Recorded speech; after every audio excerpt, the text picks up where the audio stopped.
Look, I don't know if you can see it here, but basically, yeah, the 16 foot, it slices your hands around these parts, right? See, 15 foot, you can get your wrist in with the FUD. Then you know you can start adding on the tricks, right?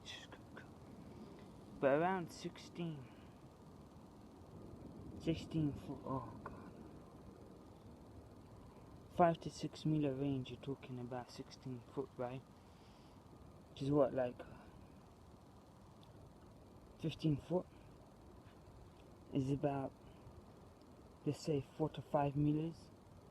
But for the 16, to make sure you can flood it with power, you gotta be 5 to 6 meters. Do you see? 5 to 6 meters in height. With extension so you can flood the ball in the hoop. It takes a lot. People will go their whole life playing basketball and can only barely, just dunk 10. So you imagine just a 10-foot rim. We're saying 16.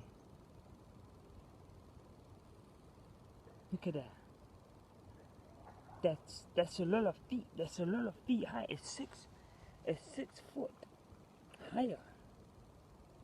So it's like that. 10 is here. 15 is there. 16 is there.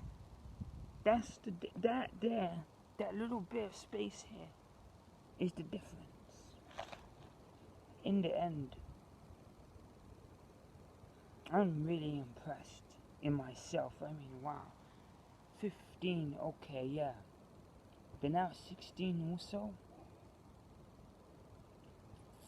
And I'm only 24. So before I'm 25, I'm already achieving 16-foot dunks.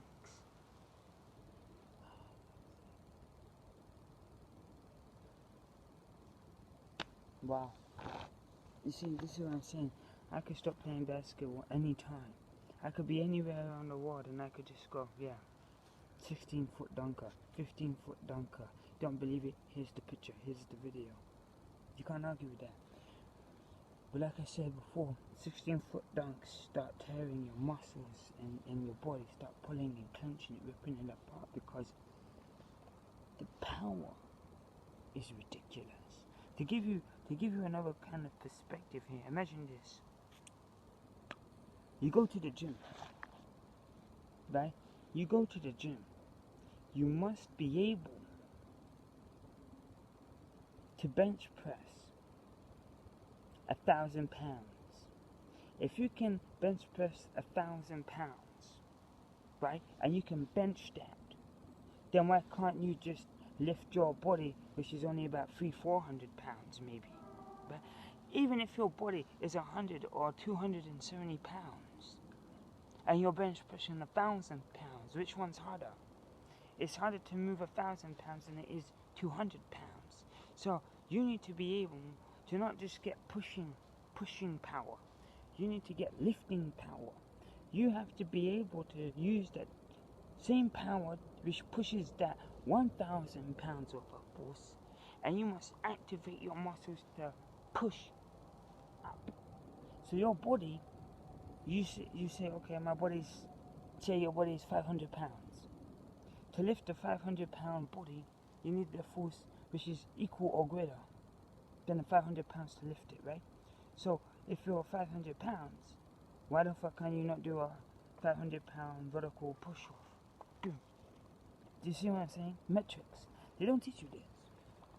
What you need to do is when you go to the gym and you go and you put the leg machine on, when the leg machine's on 1,000 pounds, all that the ripping and the grunting to lift that way is the same force. When I hit the floor, bam, I'm up 16 foot.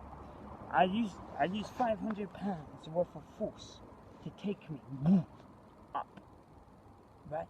Even gravity doesn't have no effect anymore, right? The higher you go, the quicker you're gonna fall, but still you're in enough time. 16-foot dunks. So if you do a 16-foot dunk and you do it wrong, you'll lose your fingers in your hand.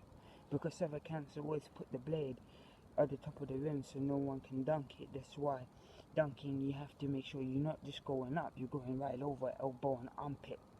Do you understand? These are the rules. 16 foot. At 24 years old, I'm hitting 16-foot dunks.